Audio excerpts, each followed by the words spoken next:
मित्रों, हमारा साथी चौधरी बीरेंद्र सिंह जी भी आ रहे, 1 मिनट में पहुंचेंगे। परसों हम दोनों, मैं और चौधरी बीरेंद्र सिंह साहब, देश का सामने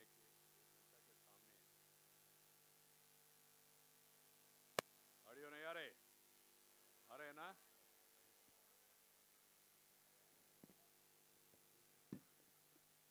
ठीक है,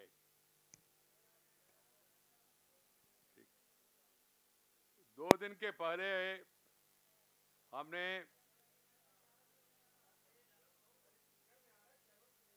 अच्छा, ये कौन है भाई? देखो इसका देखने वाले।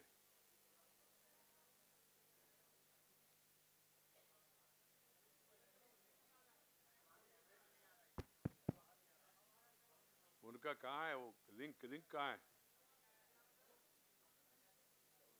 आ रहे वो आ रहे।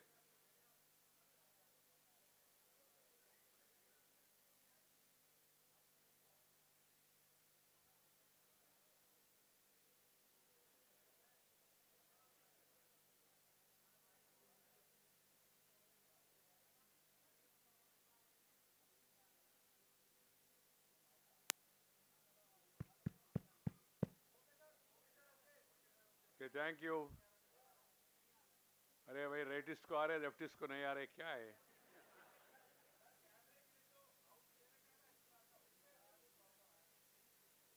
तो देखो भाई, वो आउट में कुछ डाउट है, उसको ठीक करो।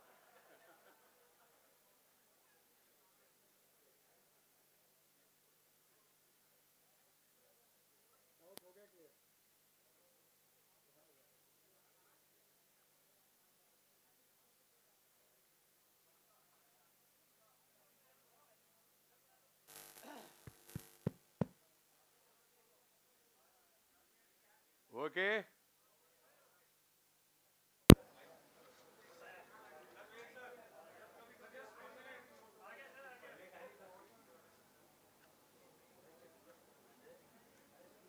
ये नया केबल डाल रहा है क्या? ये क्या कर रहा है फिर?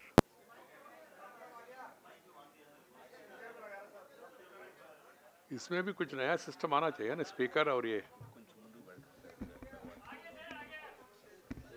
इसमें प्रॉब्लम नहीं है। अच्छा, उनका ओके, चलिए। आ रहा कह रहा है। Okay, will start now. जरा सा नितिन जी विस्तार से बताएंगे। ये भूमि अधिग्रहण के संदर्भ में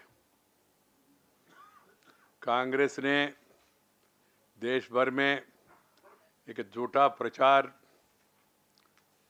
शुरू किया है और लोगों को तथ्य बताने के लिए परसों हमने हरियाणा सरकार कांग्रेस का, जिनका सारथ्य में परसों का किसान रैली हुआ, उस सरकार ने कितना किसानों का जमीन बिना कंसेंट, बिना सोशल इम्पैक्ट स्टडी, बिना 4 गुणे मुआवजा, उन्होंने 80,000 एकड़ जमीन आवंटन किया है। उसमें 19,000 जमीन को बाद में कुछ लेना देना हुआ होगा। लेना और देना, वो दूसरा नहीं बता रहा हूँ मैं। लेना जमीन, देना देना लेना, ऐसा कुछ हुआ होगा। उसके कारण से 19,000 एकड़ जमीन बाद में उन्होंने नोटिफिकेशन से बाहर कर दिया। क्यों किया, इसके बारे में हमने सवाल पूछा, कांग्रेस जवाब नहीं दे पाया। आज आपका समक्ष में आंध्र प्रदेश का कहानी हम लोग बताना चाहते। 2004 से 2014 के बीच में आंध्र प्रदेश में, उस समय आंध्र प्रदेश एक ही था, अभी आंध्र प्रदेश 2 हो गया, आंध्र प्रदेश और तेलंगाना। 4 और 14 के बीच में कांग्रेस का जमाना में 5,07,140 एकड़ जमीन इन्होंने अक्वायर किया है। You will be surprised, shocked. 5,07,147 acres was acquired by the Congress government. I have the details of the district. I don't want to take time. We will be giving a copy to you. Each district, how many acres? The figures are in hectares. Hectares, you can convert them into acres by 2.5 add करके. So, multiple करके. 5,07,147 acres, unbelievable. They have acquired it. And now the Congress party is saying they will not allow 1 inch of land to be acquired, 1 inch. इसलिए मैं Congress party से पूछना चाहता हूं, उनका नेताओं से, कांग्रेस पार्टी का इंच का स्केल क्या है? इंच का स्केल क्या है? माने स्केल का मापदंड क्या है? एक ज़माना में मैं आप लोगों को याद दिलाना चाहता हूं, जब चाइना ने भारत का, हमारा देश का 48,000 स्क्वायर किलोमीटर कब्जा किया है, आक्रमण किया है, तो उस समय पार्लियामेंट में बहस हुआ। पार्लियामेंट में श्रीमान अटल बिहारी वाजपेयी जी ने खड़े होकर पूछा, कितना भारत का भूमि चाइना का कब्जे में है? तो प्रधानमंत्री ने जवाब दिया क्वेश्चन आवर में। प्रधानमंत्री ने कहा 1 इंच भी भारत का जमीन चाइना का कब्जा में नहीं है, ऐसा कहा। तो अटल जी उस समय उम्र में थोड़ा कंपैरेटिव यंग था, तो अटल जी ने पूछा, प्रधानमंत्री जी आपका इंच का स्केल क्या है? तो प्रधानमंत्री को समझ में नहीं आया, तो दोबारा उन्होंने कहा क्या है? तो अटल जी खड़े होकर कहा, सर महाशय, already 48,000 square kilometers are taken away and you are saying not even an inch. That means what is the scale of inch, your inch? How many more thousands of kilometers are needed to complete 1 inch of land? So similarly, now Congress party is saying they will not allow even 1 inch of land to be taken for acquisition. They have acquired 5,07,147 acres in one state, and in Haryana 80,000 acres.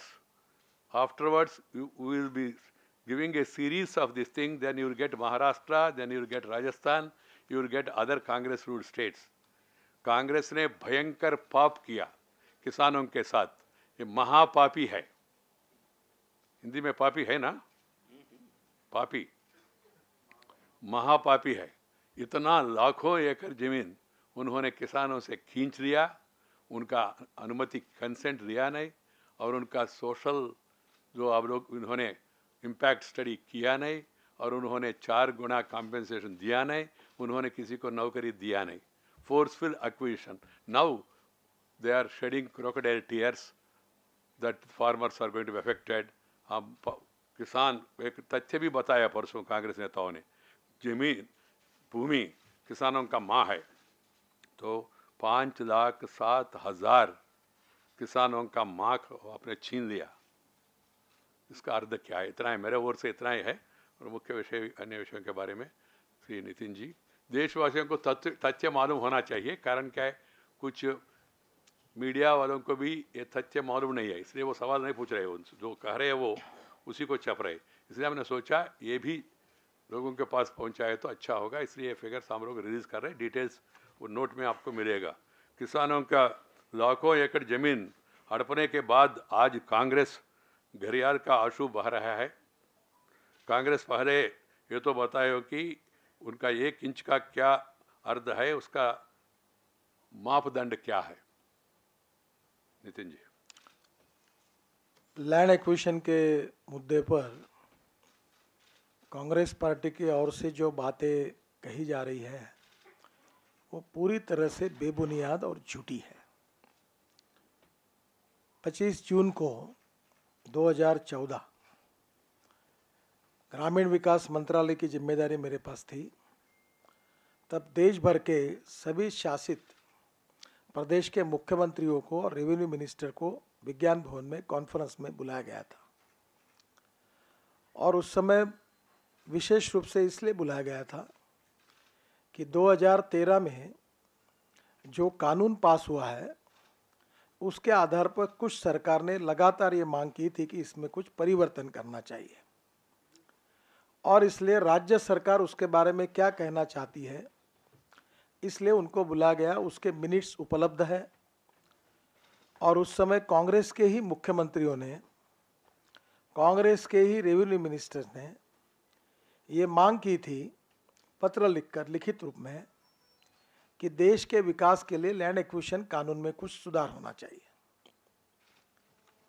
पहला प्रश्न ये है कि क्या Congress party के सरकारों ने, मुख्यमंत्रियों ने और मंत्रियों ने 2013 का जो लैंड एक्विजिशन एक्ट यूपीए सरकार ने मंजूर किया था, वो मंजूर करने के बाद ग्रामीण विकास मंत्रालय को इसमें सुधार करके कुछ बदलना चाहिए, ऐसी मांग की थी या नहीं की थी, इसके बारे में कांग्रेस पार्टी पहले खुलासा करे। कांग्रेस पार्टी ने ये बात कही, बहुसंख्यक लोगों ने बात कही, मुख्यमंत्रियों ने चिट्ठी लिखकर कही, और वो चिट्ठियाँ और वो पत्र भी आपको उसकी जानकारी मिली है।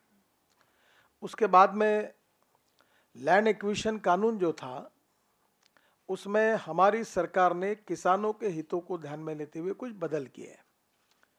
पहला ये किया कि अर्बन एरिया में अगर लैंड एक्विजिशन होगी तो हम लोग जो कीमत निकलेगी उसकी 2 गुना कीमत देंगे, 1:2। पहले 1:2 था, हमने किया 1:2। शहरी इलाके में 1:2 और रूरल एरिया में 1:4 था, वो 1:4 किया। और जिसका परिणाम ये हुआ कि मेरे अपने डिपार्टमेंट में जहाँ 70,000 करोड़ रुपए लैंड एक्विजिशन की कॉस्ट आ रही थी, वो अब 1,80,000 करोड़ रुपए की कॉस्ट आई है। और अभी तक 4,500 करोड़ रुपए हमने दे दिए उस भाव से, नए भाव से। तो आप समझ लीजिए कि किसानों की जो जमीन थी उसका मुआवजा शहरी क्षेत्र के लिए 2 गुना और ग्रामीण क्षेत्र के लिए 4 गुना बढ़ाने का काम हमने किया। ये 2013 के एक्ट में नहीं था। फिर माननीय वीरेंद्र सिंह जी जब मंत्री थे, तब अनेक पार्टियों ने जब मांग की, तब हमने ये निर्णय किया था कि जिसकी जमीन जाएगी उस परिवार में एक को नौकरी मिलेगी।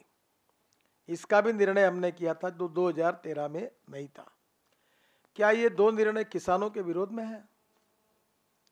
ये 2 निर्णय किसानों को उनकी जमीन की सही कीमत देने वाले और परिवार के पीछे एक नौकरी देने वाली बात पहली बार हमारे सरकार ने की, जो 2013 के यूपीए बिल में नहीं थी। मैं इसके पहले भी कह चुका हूँ कि जो 4 जगह पर हमने एसआई और कंसेंट क्लॉज को एग्जम्प्ट किया था, उसमें इम्पॉर्टेंट पार्ट था रूरल इंफ्रास्ट्रक्चर। और रूरल इंफ्रास्ट्रक्चर में सबसे इम्पॉर्टेंट चीज़ जो है, जो आप लोगों को मैं प्रार्थना करूंगा कि इसका और डिटेल में आप भी जानकारी निकालिए, 80% लैंड केवल इरिगेशन के लिए, सिंचाई के लिए देश में एक्वायर्ड की जाती है। हमारे देश में जितनी बरसात आती है, कुछ जगह सूखा है, आज भी अनेक जगह पर किसान आत्महत्या कर रहे हैं। इसका कारण खेती के लिए पानी नहीं मिल रहा है। और इसलिए हमने ये कहा था कि जो लैंड सिंचाई के लिए एक्वायर्ड होती है रूरल इंफ्रास्ट्रक्चर में, उसको एग्जम्पशन मिले। आपको मैं बताना चाहता हूँ कि झारखंड, इसमें सबसे कम सिंचाई है, केवल 5.6%। फिर महाराष्ट्र का नंबर है 16.8%।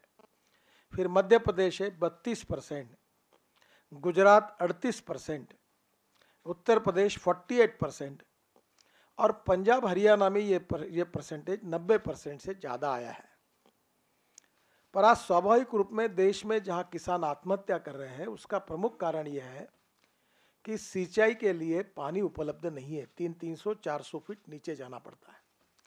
और इसलिए हमारे प्रधानमंत्री जब गुजरात के मुख्यमंत्री थे, उन्होंने 5 लाख चेक डैम बनाए और ग्रामीण विकास मंत्री मैं बना तो हमने इसको प्राथमिकता दी। आज भी वीरेंद्र सिंह जी भी प्राथमिकता देकर ये कार्य कर रहे हैं। और हमने एक छोटी बात कही थी कि दौड़ने वाले पानी को चलने के लिए लगाओ, चलने वाले पानी को रुकने के लिए लगाओ, और रुके हुए पानी को जमीन को पीने के लिए लगाओ।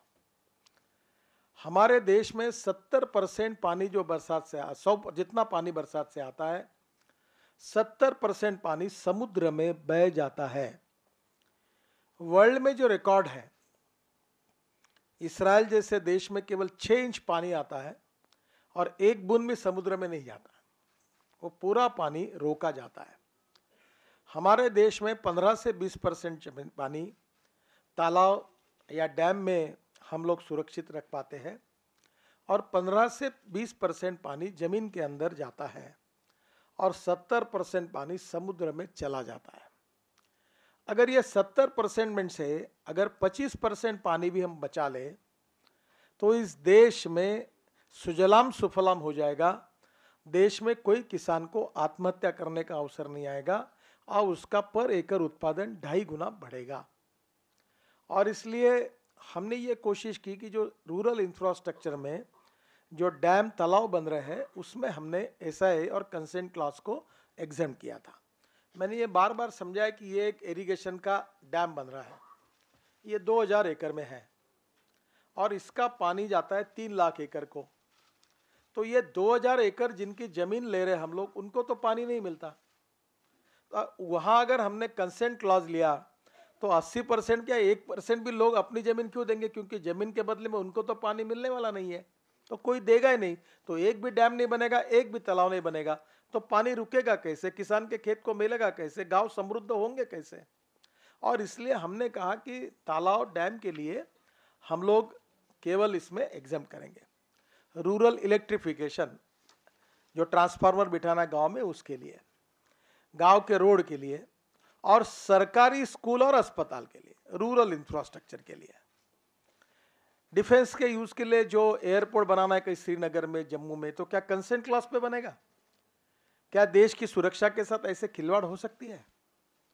हम पाकिस्तान के साथ हमारी सीमाएं सुरक्षित है और हमको सीमा में कोई एयरपोर्ट बनाना है डिफेंस के लिए, तो 80% किसान बोलते हैं हम जमीन नहीं देंगे, तो हम एयरपोर्ट नहीं बना पाएंगे।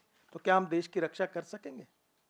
तो डिफेंस में, और सबसे महत्वपूर्ण बात यह है जिसके बारे में गलत इंटरप्रेट किया जाता है, जो रोजगार के अवसर है उसके जो रिपोर्ट प्राप्त हुए हैं, ज़्यादातर रोजगार मेट्रो सिटीज में अवेलेबल है। परिणाम ये हुआ है कि दिल्ली, मुंबई, कलकत्ता, चेन्नई, बेंगलोर, ये शहरों में गांवों से लोग बड़े प्रमाण पर आ रहे हैं। आपको पता होगा गांधी जी कहते थे 80% आबादी गांव में रहती है। आज देश में 62% आबादी केवल गांव में रह रही है।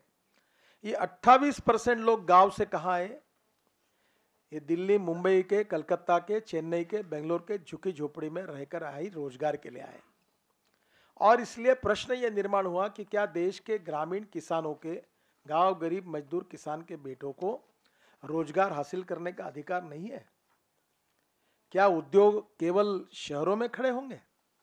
जहां संतरा होगा वहां संतरे पर प्रोसेसिंग होगा। ये आगरा में, उत्तर प्रदेश में आलू फेंक देते हैं, जब पैदाश होती है तो फेंक देते हैं। जैसे पैच की बात होती है, अब पैच की पेस्ट होती है, पैच की पाउडर होती है। जब पैच 2 रुपये किलो होता है, तब अगर पैच की पेस्ट तैयार की गई तो पैच का भाव 2 रुपये नहीं आएगा। जहां आम होता है वह आम से जूस बन सकता है, कैंडी बन सकती है। जहां छत्तीसगढ़ में 700 करोड़ की केवल इमली बेची जाती है। तो छत्तीसगढ़ के सरकार को मैंने कहा कि वो जेट एयरवेज में जो चॉकलेट मिलता था इमलियों का, उसकी फैक्ट्री बस्तर में खोलकर वो शक्कर लगाकर, वो बहुत टेस्टी चॉकलेट होता है, वो अगर पूरे वर्ल्ड में एक्सपोर्ट हो सकता है, इसका फैक्ट्री वहाँ डालें ताकि आदिवासियों को रोजगार मिले।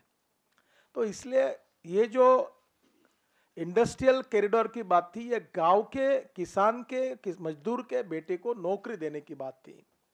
और किसान जहाँ कपास होता है वह कपास पर प्रक्रिया करने वाले उद्योग तैयार हो, जो फ्रूट्स होते हैं, पोटैटो होता है, उस पर प्रोसेस करने वाले उद्योग वही हो। क्या दिल्ली में होना चाहिए? पोटैटो, आलू होता आगरा में, उत्तर प्रदेश में, और प्रक्रिया का उद्योग क्या दिल्ली में होना चाहिए? क्या आलू पर प्रक्रिया करने वाला उद्योग वहां नहीं होना चाहिए? संतरा नागपुर में होता है और उसकी इंडस्ट्री मुंबई में होनी चाहिए। और इसलिए ये प्रोसेसिंग इंडस्ट्रीज वहीं की माल पर हो और वहीं किसानों के बेटों को रोजगार मिले, इसलिए इंडस्ट्रियल कॉरिडोर की बात की गई। प्रश्न यही बात किसानों के बेटों को रोजगार देने की थी। और यह प्रश्न था कि क्या शहरी इलाकों में जो लोग जाएंगे उन्हीं को रोजगार मिलेगा, गांव के लड़कों को रोजगार नहीं मिलेगा? इसलिए इसका निर्णय हुआ था। मुद्दा यही है कि इन सब बातों का गलत तरीके से विपर्यास किया गया। जो वेंकैया जी ने कहा, अभी जो संख्या बताई कि आज 5.5 लाख एकड़ जमीन आंध्र प्रदेश में केवल कांग्रेस के राज में एक्विजिशन हुई। हुड्डा सरकार ने, वीरेंद्र सिंह जी ने भी रिकॉर्ड दिया, मैंने भी रिकॉर्ड लाया था, 80,000 एकड़ जमीन हरियाणा में एक्वायर्ड की। और मैं पूछना चाहता हूं राहुल गांधी को और कांग्रेस पार्टी के नेताओं को कि ये हरियाणा में एक्वायर्ड की जमीनें बड़े बड़े बिल्डरों को किसने दी? ये जो दिल्ली के आजू बाजू में हरियाणा को लगकर ये जो टाउनशिप खड़ी हो रही है और बड़े बड़े बिल्डर खड़े हो रहे हैं, ये जमीन किसने दी? एग्जम्पशन किसने किया? लैंड यूज किसने बदल कर दिया? ये उत्तर प्रदेश में अनेक जगह पर कॉलेजेस खुल रहे हैं, ये लैंड यूज किसानों का किसने बदल के दिया है?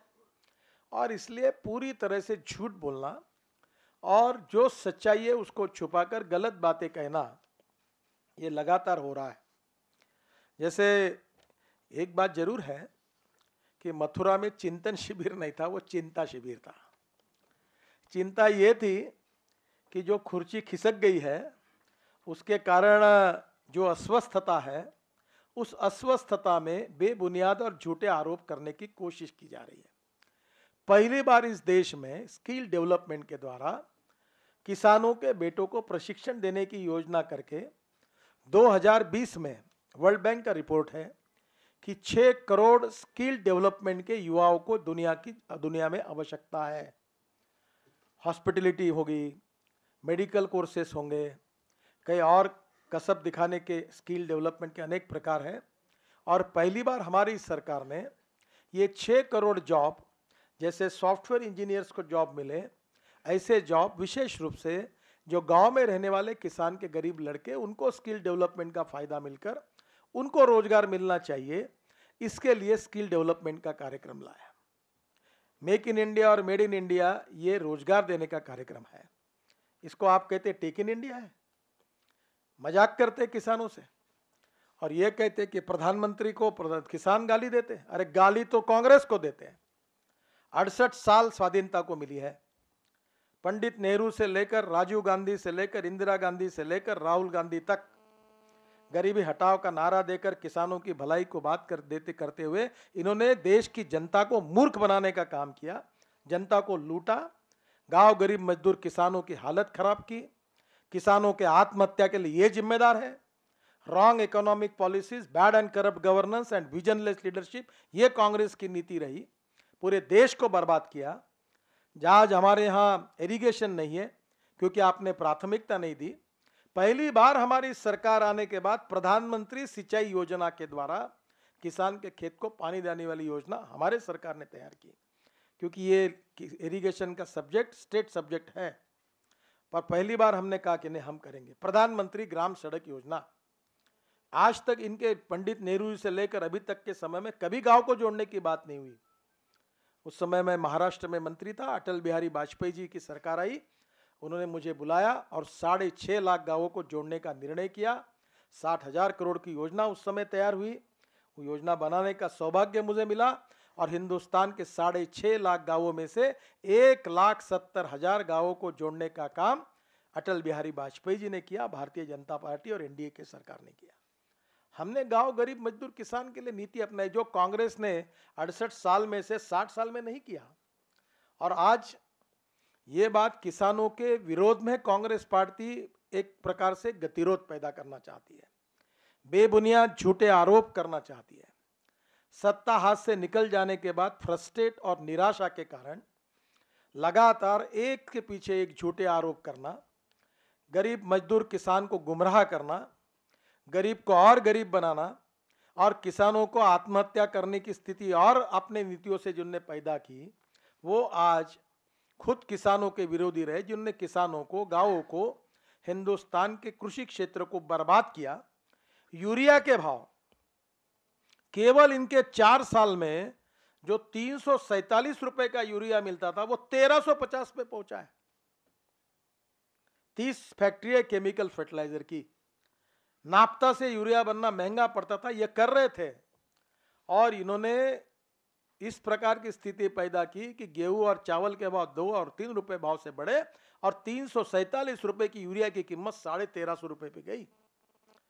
इसलिए कांग्रेस पार्टी की चिंता मैं समझ सकता हूं कि सत्ता हाथ से जाने के कारण निराशा है, फ्रस्ट्रेशन है, और बेबुनियाद झूठी आरोप करना, इससे शायद वो अपने कार्यकर्ताओं को गुमराह कर सकते हैं पर देश को नहीं कर सकते।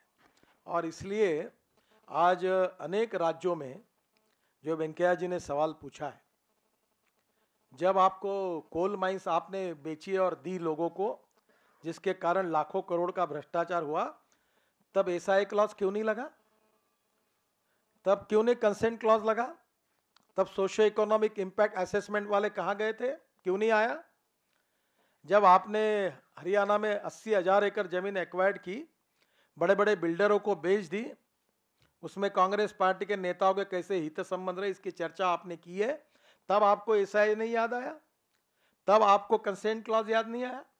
आज वेंकैया जी ने बताया आंध्र प्रदेश में 5 लाख 5.5 लाख एकड़ जमीन आपने ली, और वो जमीन फिर से किसको दी?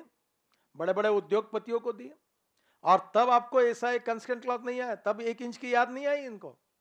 तब कहां थे ये? तब सोनिया गांधी कहां थी? उनके मार्गदर्शन में सरकारें चल रही थी ना। आंध्र प्रदेश की सरकार में उस समय कांग्रेस के मुख्यमंत्री थे ना। तब क्यों नहीं सोनिया जी ने उनको रोका? क्यों नहीं राहुल गांधी जी ने उनको रोका? और आज जब हम विकास की बात को लेकर जा रहे हैं तो बेबुनियाद आरोप कर रहे हैं।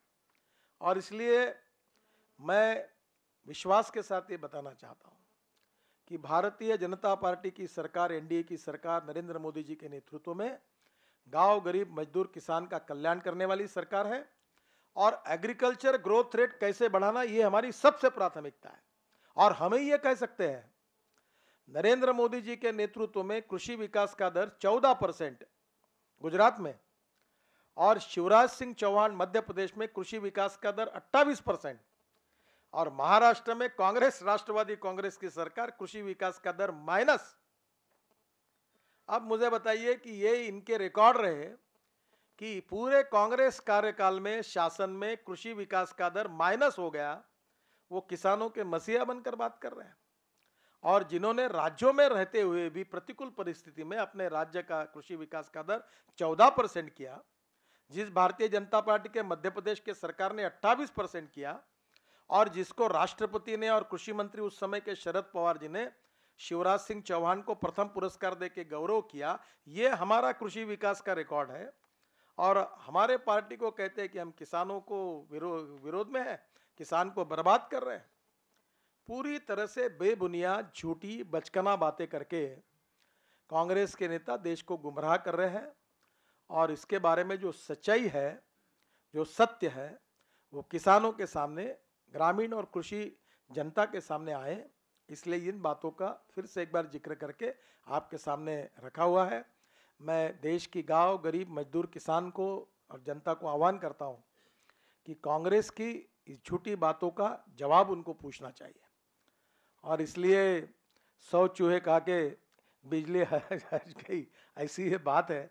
जिन्होंने किसानों को लूटा, उल्टा चोर कोतवाल को डांटे, जिन्होंने किसानों को बर्बाद किया, गांवों को लूटा, देश के किसानों को आत्महत्या करने के लिए मजबूर किया, वो अब नाटक कंपनी बनाकर किसानों के मसीहा बनकर झूठे और बेबुनियाद बातें लोगों को कहने की कह रहे हैं। और इसलिए इसकी सच्चाई, कांग्रेस पार्टी गुमराह करने की जो बात कर रही है, इसकी सच्चाई लोगों के सामने आनी चाहिए। इसीलिए बात को हमने आपके सामने रखा है।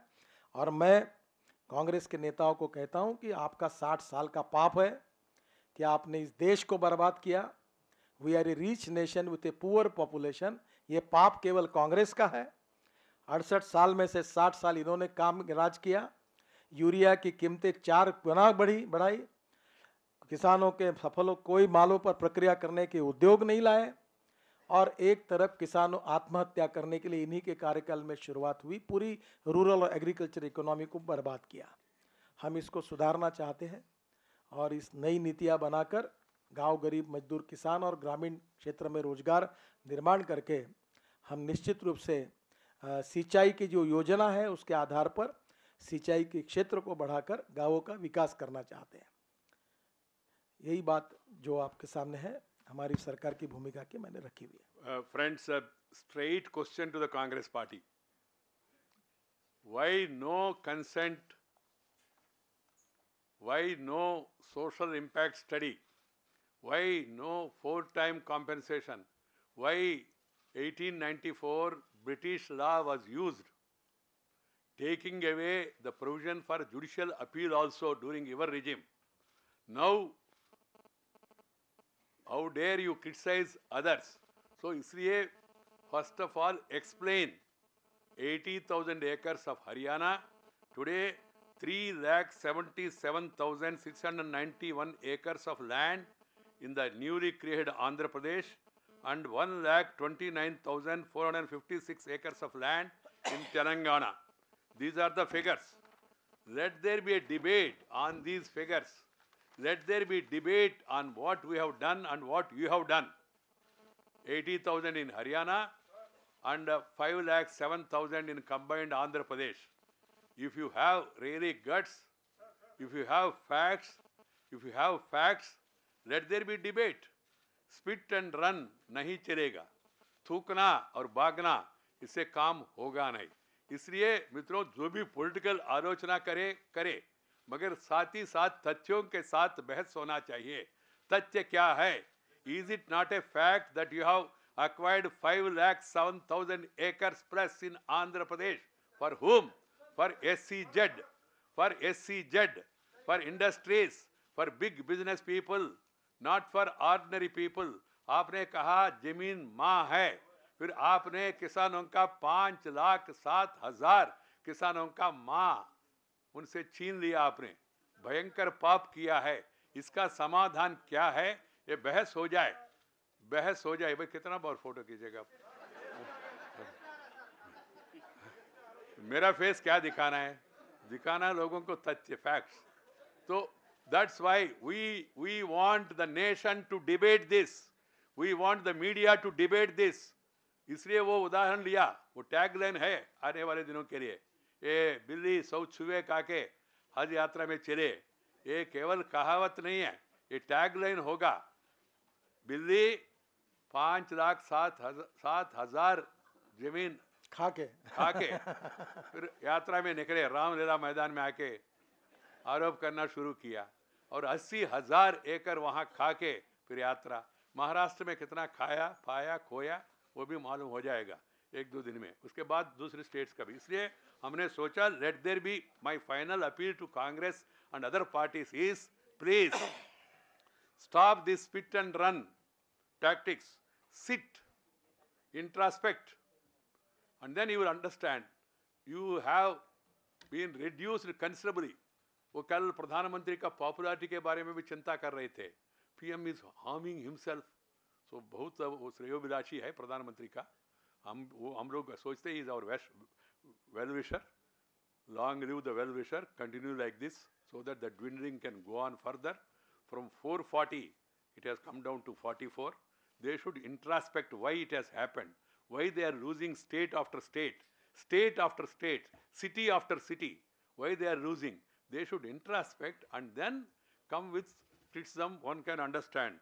So friends, Modi ji's popularity, you do not need to give a certificate. Yesterday there was an international rating agency survey which says Narendra Modi 87% popularity. Amazing, 87% popularity. There is one aspect of that which I read in the media, of course, which was surprising to me. Majority of the congressmen also, Prime Minister is popular with them than their own leaders. That is one of the findings of that survey. So that being the case, why should the Congress leadership is worry that PM is harming himself? And then such a party which is having 130 years of experience, speaking such a immature language, abusive language about the Prime Minister of India, give some respect to the institution, keep in mind the party which you are claiming is the original party, though you have nothing to do with that original party, but you are claiming legacy of that party. Please maintain some standards in public life and let the debate go on facts. Nothing wrong. You can really criticize us. It is your right to criticize. We are not questioning that. But before criticizing, let these facts be contested. इसलिए मैंने कहा rally के करने के पहले tally देखिए, tally के बाद रैली हो जाए. किसी ने मुझे भेजा, किसी ने मुझे एसएमएस किया, मैं उनका नाम नहीं बताना चाहता. उन्होंने कहा वेंकैया जी रैली टैली हरियाली, हरियाली किसानों को जमीन देना हरियाणा में, हरियाली. एक कांग्रेस मित्र ने भेजा मुझे वो एसएमएस, मैं उनका नाम नहीं बताना चाहता हूँ. ये स्थिति है. और वो भी naked groupism in that rally. You have seen how these people are fighting. Some are wearing pink, some are wearing other color, and then मजाक का बना रहे. आज देश का किसान पिंक टर्बन, उतना कॉस्टली टर्बन बना के यहाँ आने का स्थिति में है क्या?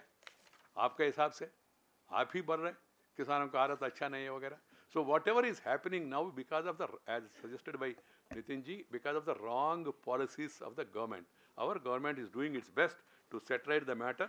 So that's why we wanted the country, the farmers, the rural people to debate these facts so that they will be able to come to correct conclusions. That's the purpose of this press conference.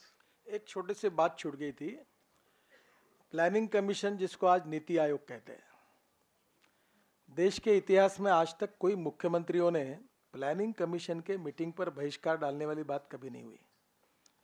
प्रधानमंत्री ने land acquisition के विषय को लेकर, क्योंकि वो cooperative federalism पर विश्वास रखते हैं, उन्होंने कहा कि सभी राज्यों के मुख्यमंत्री को बुलाया विचार करने के लिए. फाइनेंस मिनिस्टर, हम सब लोग मंत्री भी वहाँ उपस्थित थे. कांग्रेस पार्टी के मुख्यमंत्री अपने सुझाव देने के लिए नीति आयोग के मीटिंग में नहीं आए. तो इस देश के इतिहास में पहली बार प्रधानमंत्री ने डायलॉग करके सलाह के लिए, चर्चा करने के लिए बुलाया. तब नीति आयोग के बैठक में, लैंड एक्विजिशन के विषय पर बुलाई गई बैठक में इन्होंने बहिष्कार डाला. लोकतंत्र में इनकी बात कहने का एक अवसर था, वहाँ आए नहीं, बहिष्कार डाला. दूसरी बात, बहिष्कार तो डाला, बाद में उसको, उस मीटिंग को भी बाहर जाकर क्रिटिसाइज किया. अब वही क्रिटिसाइज करना है तो वहाँ आकर बोल सकते थे. मेरा कहना इतना ही है कि इस पर राजनीति कर रहे हैं. जब चर्चा के लिए बुलाया तो चर्चा नहीं करना, जब पार्लियामेंट में बिल की चर्चा के लिए मीटिंग बुलाई तो जाना नहीं, फिर उसको रोकना. यानी एक प्रकार से इस विषय के ऊपर लगातार जब जब अवसर मिलता है तो चर्चा नहीं करना, अपनी बात नहीं रखना, और केवल उसके ऊपर राजनीति करके किसानों को कैसे गुमराह किया जा सकता है, झूठ बोलकर, बेबुनियाद बातें बताकर. इसका ये उदाहरण है. चौधरी साहब बता नहीं, कुछ जोड़ना है तो. पूरा जमीन हो गया, खाली हो गया हरियाणा का.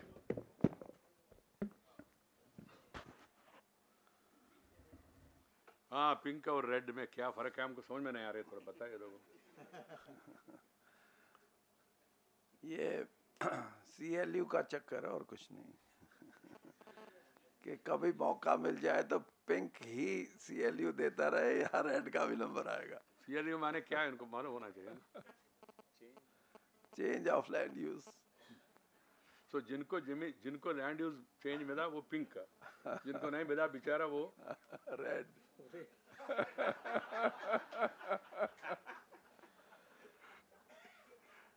देखिए, कुछ फैक्ट्स में शायद आप के सामने रखे होंगे. या हरियाणा में 10 साल कांग्रेस की सरकार में 37 SEZ दिए गए और उसमें से सिर्फ 6 फंक्शनल हैं. हजारों एकड़ जमीन किसानों की ली गई और कौड़ियों के भाव ली गई, और जिनको दी वो 37 जो कौन लोग हैं आप भी जानते हैं, हम भी जानते हैं. और उसमें सिर्फ इसलिए दी गई थी कि SEZ नहीं खोलने थे उनको. आखिर में 5 साल 10 साल के बाद उनकी मंशा ये थी कि दिल्ली के चारों तरफ, अगर आप SEZ हरियाणा के देखेंगे तो 99% SEZ दिल्ली के चारों तरफ खोलने की बात थी। और अल्टीमेटली वो ये चाहते थे कि 5-7 साल के बाद ये कहा जाए कि SEZ तो चल नहीं सकता, इसलिए हमारी ज़मीन को कमर्शियल और रेजिडेंशियल यूज़ में CLU के माध्यम से चेंज कर दिया जाए। ये बहुत बड़ा एक स्कैंडल है। और दूसरा जिसकी बात आदरणीय नितिन जी ने कही, हरियाणा में 19,600 एकड़ ज़मीन जिसका सेक्शन 4 हो चुका था और कहीं कहीं सेक्शन 6 भी हो गया था। दोनों तरह का सेक्शन जब फ्लोट किए गए तो नोटिफिकेशन हुआ, उसके बाद प्रॉपर्टी डीलर्स, डेवलपर्स और बिल्डर्स, उनको ये कहा गया कि आप अब किसान से नेगोशिएट कर सकते हैं और वो आपको घबरा के ज़मीन दे देंगे कि लैंड एक्विजिशन में कंपनसेशन पता नहीं कितना मिलेगा, नहीं मिलेगा या कितनी देर में मिलेगा, तो आप उनसे नेगोशिएट कर लें। और ये जो नेगोशिएशन हुई उसके बाद 4,600 एकड़ का 187 CLU दिए गए और 187 के 87 CLU उन लोगों को दिए गए जिन्होंने उन किसानों की ज़मीन कौड़ियों के भाव ली थी, जिनको ये डर था कि हमारी ज़मीन अब अधिग्रहण होगा, चली जाएगी।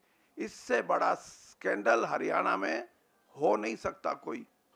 इसलिए अभी CBI ने एक केस दर्ज किया, उसमें 1600 करोड़ रुपए की ज़मीन जिसकी मार्केट वैल्यू 1600 करोड़ थी, वो 100 करोड़ में सौदा किया गया। यानी सरकारें लैंड एक्विजिशन के लिए तो हमने सुनी थी, लेकिन दो पार्टियों में, प्राइवेट पार्टियों में नेगोशिएट कराएं कि ये तुम खरीद लो और ये तुम बेच दो, इससे बड़ा। और जब CBI इंक्वायरी आगे बढ़ेगी तो आपको पता लगेगा कि कौन लोग हैं जो सरकार में बैठ के, ऊंचे पदों पे बैठ के, मिनिस्टर, चीफ मिनिस्टर, और वो नेगोशिएट करवा रहे हैं प्राइवेट पार्टीज को। तो इससे बड़ा मैं तो इतना ही कहूँगा कि यही पैटर्न सारे हरियाणा में रहा और इसी पैटर्न की वजह से किसानों की 80,000 एकड़ ज़मीन का अधिग्रहण हुआ। मैं इसलिए ये उदाहरण दे रहा हूं कि मेरा अपना ज़िला दिल्ली से 200 किलोमीटर दूर है, वहां तो 1 एकड़ का भी अधिग्रहण नहीं हुआ। और दिल्ली के चारों तरफ 50-60 किलोमीटर में 80,000 एकड़ जमीन में से 63,000 acre of land was acquired only in the on the periphery of Delhi, and rest of the land on the periphery of Panchkula and Chandigarh. This is how the farmers were looted by this government. तो आज वो जैसे कहा कि पगड़ी लगा के, मैं ये कहना चाहता हूं कि आज भी आप, मैं ये कहता हूं कि हिसाब दें। वो हमने यहां तक के प्रोविजन किए थे एक्ट में कि कोई भी हम भूमि अधिग्रहण करेंगे, पहले तो ये इंश्योर करेंगे कि उसमें कोई मल्टी क्रॉप लैंड का अधिग्रहण ना हो। और दूसरा हमने क्राइटेरिया ये रखा था कि हम कोशिश करेंगे कि ऐसी ज़मीन का अधिग्रहण हो जिस पे सिंचाई या एग्रीकल्चर का काम नहीं होता हो। लेकिन दिल्ली के चारों तरफ जो ज़मीनें अधिग्रहण की गई हैं वो सिर्फ इसलिए कि स्पेकुलेशन के लिए कि उन लोगों को दी जाएं जिनसे कि वो पैसा ऐंठ सकें, ऐसा हुआ है। और ऐसे मैंने जैसे कहा कि इस केस में ही पता लगेगा। मैं तो यहाँ तक कहता हूँ कि 10 साल का पूरा जितनी भूमि अधिग्रहण हुई है उसका पूरा सरकार से भी, हरियाणा सरकार से भी हमने कहा कि इसका ये नहीं है कि एक सेक्टर का आप जांच कराएं या कुछ सेक्टर्स की जांच कराएं, बल्कि जहाँ जहाँ भूमि अधिग्रहण हुई सभी की जांच होनी चाहिए। ये इससे पता लगेगा कि ये कितने किसान हितैषी हैं। और आज बात करते हैं किसान के हितों की। इन्हीं लोगों ने मुझसे आके, गडकरी जी से आके, पर्सनल आके ये कहा कि अगर आपको इसी एक्ट को चलाना है तो 1 एकड़ जमीन का भी अधिग्रहण नहीं होगा। और जब सत्ता से दूर हो गए तो कहते हैं हम किसानों की लड़ाई लड़ेंगे। और जहां तक भूमि अधिग्रहण के हमारी जो अमेंडमेंट्स जो हम लेके आए थे, उसमें भी रैली के बाद भी और रैली के अंदर भी भाषण ये थे बड़े नेताओं के, कांग्रेस के, कि हम किसी भी शर्त पे आगे कभी भी भूमि अधिग्रहण के ऊपर कोई सहमति नहीं जताएंगे। आप अंदाजा लगा सकते हैं कि इन्हीं के एमपीज लोकसभा में ये कहें कि इस देश में 20 करोड़ युवा युवतियां जो गांव में रहती हैं, उनको नए रोजगार की जरूरत है, खेती पे उनका गुजारा नहीं चल रहा, और दूसरी तरफ उनकी खुद की आर्गुमेंट, और दूसरी तरफ ये कहें कि हम किसी भी शर्त पे भूमि अधिग्रहण के मामले में कोई बात नहीं सुनेंगे। इससे आप अंदाजा लगा सकते हो कि इनके मन में सिर्फ राजनीति थी और राजनीति है, और वो इसलिए है कि खुद ये मानते हैं कि हम कहीं से निकल के अपनी जमीन तलाश करने की कोशिश करें। लेकिन खुद कांग्रेस के बड़े नेता, क्योंकि मेरे पास तो सब आते हैं, वो कहते हैं जब तक ये सेटअप रहेगा जो हमारे ये हैं, तो आपको चिंता करने की कोई जरूरत नहीं, हमारे बहुत अच्छा काम चल रहा है। ये तो इनकी सोच है। Okay. Any? No political questions. Only on this.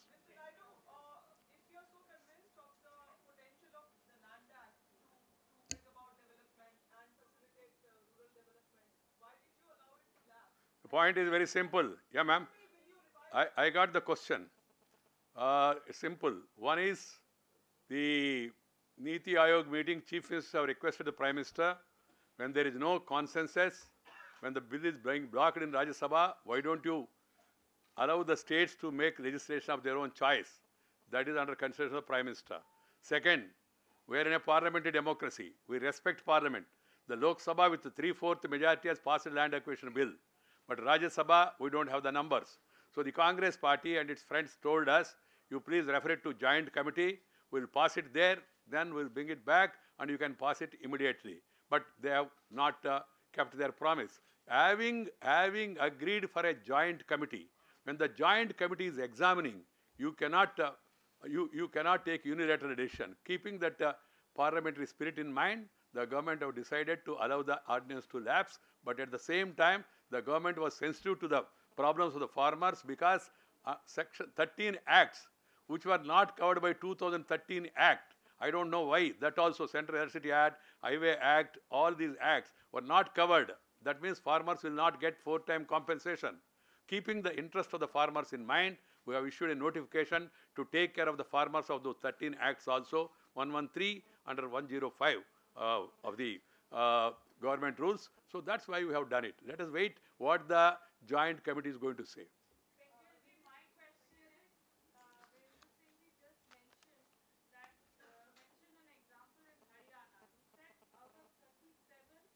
SEZs.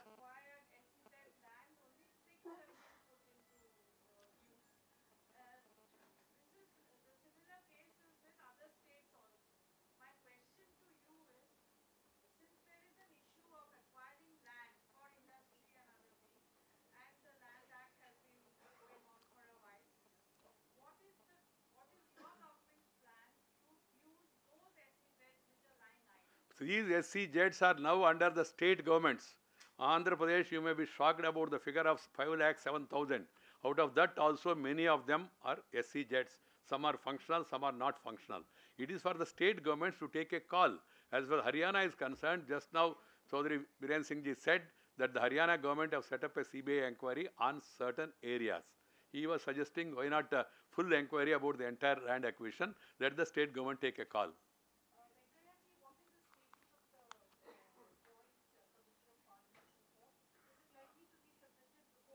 The committee has sought time till the next session of Parliament.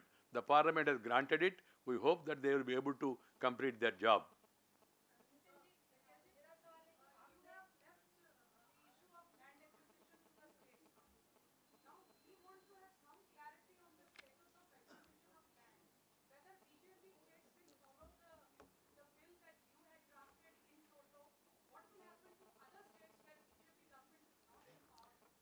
We are not dictating anywhere, leaving it to, we have not taken a final call. That is under the consideration of the Prime Minister, because Chief Minister requested him. It is in the concurrent list. And it is for the states to take a call. What sort of a act the state is going to pass? You cannot dictate from center. But at the same time, the act says, even if the state makes an act, at the end of it, they have to send it for the President's assent. President assent means again it will come to central government. That's why the Chief Minister suggested there, sir, and there is no consensus, allow the states to pass a law. So that is the present situation. Let us await for the final outcome.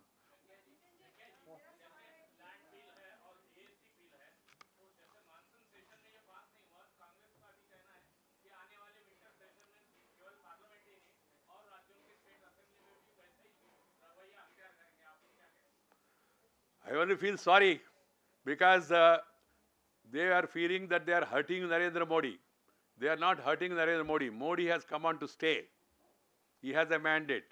The country's interest will be affected. So they have to think about the country rather than short-term political gains. They may get a headline, but they will not get the people's support. They are really being criticized for the obstruction tactics which they are adopting. यहाँ उषा जी एक minute 2004 से 2014 के बीच में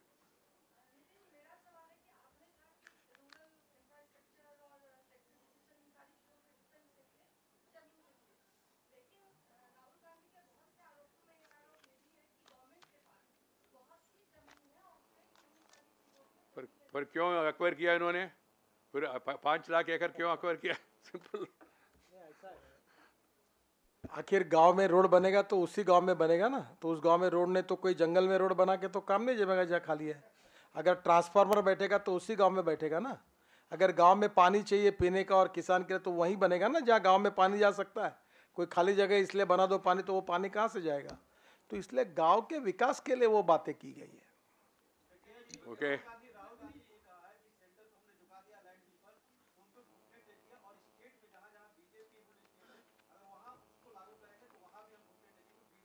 कोई problem नहीं है ना। हाँ देखा ना आपने 440 से 40 तक आ गया और स्टेट्स में जाएंगे। पहले मेरे ख्याल से बिहार में 4 आया, अभी वो 4 भी गारंटी नहीं है, 0 होगा। अब देखिए अभी बिहार नजदीक में है ना। आजकल मेडिकल में घुटने टेकने के बाद घिसे जाते हैं ना, बाद में वो उनके बदल देंगे वो। ये ऐसा चीप कमेंट्स करना, प्रधानमंत्री के पर्सनल चाय वाला, ऐसा ये अच्छा नहीं है, शोभा नहीं देते। उनको कोई सलाहकार है जो लिख कर देने वाले, उनसे मेरा अनुरोध ये है भाई देश को प्रधानमंत्री है, थोड़ा उसको भी ध्यान में रख के जो भी बोलना वो तय करे तो बेहतर होगा उनके लिए, पार्टी के लिए और देश के लिए। सबको धन्यवाद जी, नमस्कार, थैंक यू वेरी मच। कल है